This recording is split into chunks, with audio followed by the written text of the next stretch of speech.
ایک معزز خاتون کی شادی اسماعیل نامی شخص سے ہوئی۔ اسماعیل ایک متقی شخص اور جلیل القدر عالم تھے۔ انہوں نے امام مالک رحمۃ اللہ علیہ کی شاگردی اختیار کی۔ اس مبارک کا پھل میاں بیوی کو ایک نامی گرامی بچے کی صورت میں ملا، جس کا نام انہوں نے محمد رکھا۔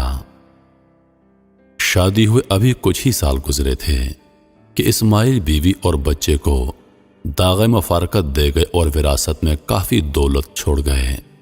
والدہ انتہائی سختی کے ساتھ اپنے بیٹے کی تربیت میں جت گئی۔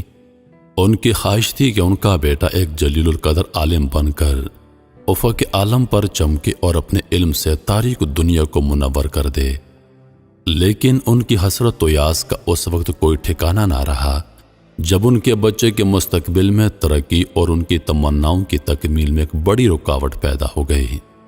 بچپن ہی میں یہ بچہ اپنی بینائی سے ہاتھ دھو بیٹھا۔ اب نابینا ہونے کی صورت میں یہ بچہ حصول تعلیم کے لیے علماء کے دروس میں شرکت سے معذور تھا، اور نہ وہ حصول علم کے لیے دوسرے شہروں کا سفر اختیار کر سکتا تھا۔ ماں کو یہ غم کھائے جا رہا تھا کہ آخر اس کے بچے کا کیا ہوگا، عالم دین کیوں کر بن سکے گا، بینائی کے بغیر علم کا حصول کیسے ممکن ہے۔ اس خواہش کی تکمیل کے لیے ایک ہی ذریعہ باقی تھا، ایک ہی راستہ تھا، اور وہ راستہ دعا کا تھا۔ چنانچہ اللہ تعالیٰ نے اس پر دعا کے دروازے کھول دیے اور پورے اخلاص اور سچی نیت کے ساتھ دربار الہی میں گڑ گڑا کر رونے لگی، اور اللہ رب العزت کے سامنے دستے سوال دراز کر کے بچے کی بینائی کے لیے دعائیں مانگنے لگی۔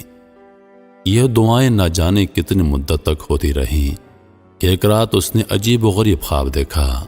حضرت ابراہیم علیہ السلام خواب میں نظر آئے۔ وہ کہہ رہے تھے، اے بی بی، تیری دعاؤں کی کثرت کے سبب اللہ رب العزت نے تیرے بیٹے کی بینائی واپس کر دی ہے۔ جب محمد بیدار ہوئے تو دیکھا واقعی اس کے بیٹے کی بینائی بحال ہو گئی ہے۔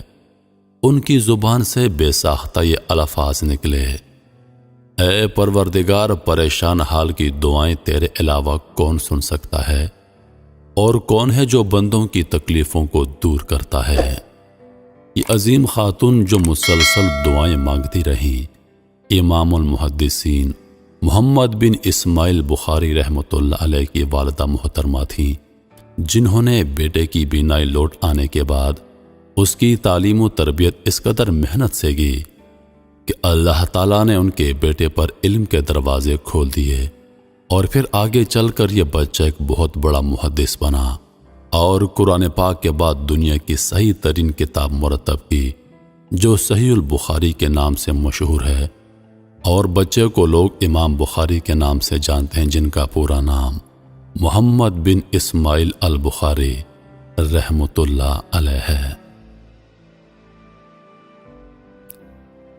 ارشاد باری تعالیٰ ہے، آج قیامت کے دن ہم ان کے منہ پر مہر لگا دیں گے، اور ان کے ہاتھ ہم سے بات کریں گے، اور ان کے پاؤں گواہی دیں گے کہ وہ کیا کمائی کیا کرتے تھے۔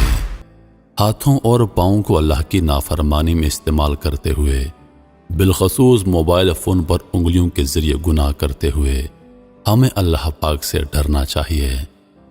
یقیناً قرآن پاک میں اسی کی طرف اشارہ ہے کہ انسان کے ہاتھ، پاؤں اور انگلیاں قیامت کے دن گواہی دیں گی کہ انہوں نے کون کون سے گناہ کیے ہیں۔